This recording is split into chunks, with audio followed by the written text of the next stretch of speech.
Les opposants au projet de réforme des retraites ont une nouvelle fois investi les rues ce mercredi. Les organisations syndicales restent unies en ce 8e jour de mobilisation. À Paris, le cortège s'est élancé de la place des Invalides et se dirige désormais vers Place d'Italie. Vous couvrez ce rassemblement pour France 24, Jade Lévin.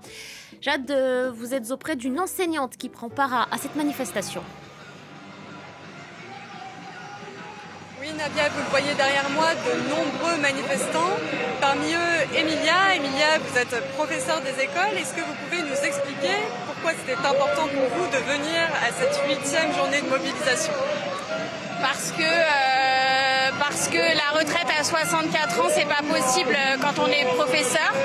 Et puis, en réalité, on avance de 2 ans l'âge de la retraite, mais les profs ne partent pas à 64 ans.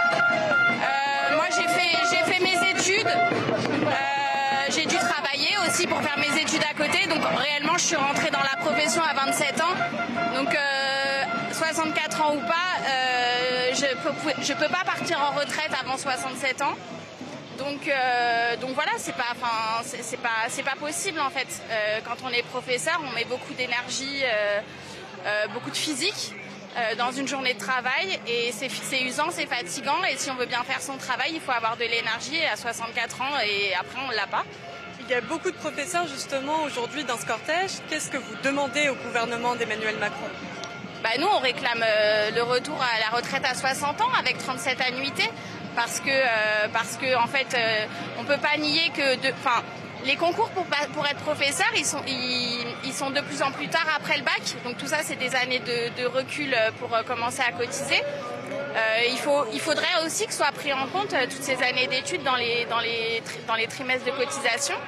Donc voilà, on réclame un retour à la retraite à 60 ans parce que concrètement, pour faire ce métier-là, après 60 ans, ça devient compliqué.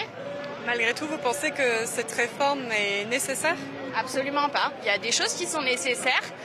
Je suis professeure, c'est une profession qui est quasiment à 80% constituée de femmes.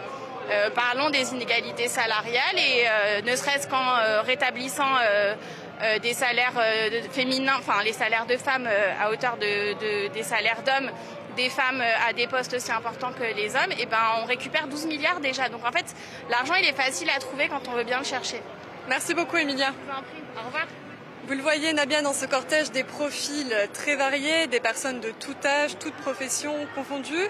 En tout cas, pour l'instant, les manifestants qui sont rassemblés ici se dirigent vers la place d'Italie, à Paris, qu'ils devraient rejoindre d'ici quelques dizaines de minutes.